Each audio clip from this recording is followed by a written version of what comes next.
বাংলাদেশ ফুটবলে কিন্তু নতুন কোচ নিয়োগ চলছে, আপনারা সবাই জানেন। এই নতুন কোচ নিয়োগের জন্য কিন্তু বাফুফে যে শর্টলিস্ট করেছে সেখানে কিন্তু 11 জনের ভিতরে দুইটা হাইপ তোলা কোচের নাম রয়েছে। একটা হচ্ছে রোজারিও মিকেল, আর একটা হচ্ছে ক্রিস কেলবন। রোজারিও মিকেল কিন্তু ব্রাজিলের সাবেক গুরু, ব্রাজিলের 2016 সালে কিন্তু অলিম্পিক জেতানো কোচ। তিনি কিন্তু বাংলাদেশের সিবি জব করেছে বাংলাদেশের ফুটবলে কোচ হওয়ার জন্য। এবং আরেকজন হচ্ছে ক্রিস কোলম্যান, তিনি কিন্তু ওয়েলস ন্যাশনাল টিমের কিন্তু সাবেক কোচ, রেড বেলের সাবেক গুরু। সেও কিন্তু বাংলাদেশের সিবি ড্রপ করেছে বাংলাদেশে কোচিং করানোর জন্য।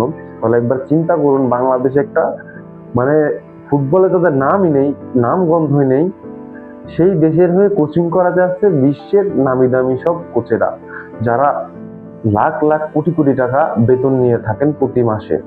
এখন তারা কি বাংলাদেশের কোচের যে বেতন, যে পারিশ্রমিক, সেটা নিয়ে তারা হ্যাপি থাকতে পারবে? আসলে আপনাদেরকে এইসব বিষয় নিয়ে আজকে ক্লিয়ার করব। বিষয়টি হচ্ছে, ক্রিস কোলম্যানের কিন্তু বেতন দিতে চেয়েছে বাফুফে $25,000 থেকে $26,000, যার বাংলা মূল্য আসে 31 লক্ষ টাকা পার মাসে। এবং আপনারা এটা জানলে অবাক হবেন, যে বাংলাদেশের কোচিং করিয়ে গেছেন হ্যাভিয়ের কাবেরা, তার বেতন ছিল মাসে 15 লক্ষ টাকা। রোজারিও মিকেলের দাবি হচ্ছে $25,000 থেকে $30,000 প্রতি মাসে।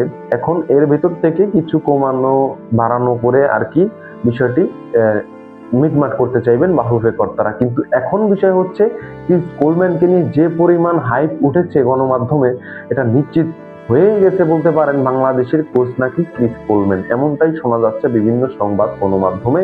এবং আমাদের এটা জানতে অপেক্ষা করতে হবে রবিবার পর্যন্ত। এই রবিবারে কিন্তু বাফুফে ঘোষণা করবেন বাংলাদেশের পরবর্তী কোচ কে হচ্ছেন, 2 বছরের জন্য বাংলাদেশে কে নেতৃত্ব দিচ্ছেন, 2 বছরের জন্য বাংলাদেশের ডাগআউটে কে দাঁড় হচ্ছেন, রোজারিও মিকেল নাকি ক্রিস কেলমন। অবশ্যই ক্রিস কেলমনকে আমি চাইবো, কারণ তার রেকর্ড গুলো অনেক ভালো। সে বাংলাদেশে আসলে অনেক কিছু ইমপ্রুভ করতে পারবে। তার যে ট্যাকটিক্স রয়েছে সেটা কিন্তু বাংলাদেশের জন্য খুবই প্রয়োজনীয়।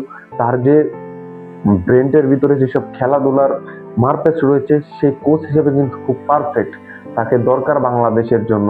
সে কিন্তু সান্ডারল্যান্ডে কোচিং করিয়েছেন, সে কিন্তু রিয়াল সোসিয়াদে কোচিং করিয়েছেন, বিশ্বের সব নামি দামি জায়গায় সে কোচিং করিয়েছেন, ওয়েলস টিমেও কোচিং করিয়েছেন তিনি। তাহলে তার ট্যাকটিক্সটা কি আপনারা একবার ইমাজিন করুন, সে কি ধরনের প্লেয়ার।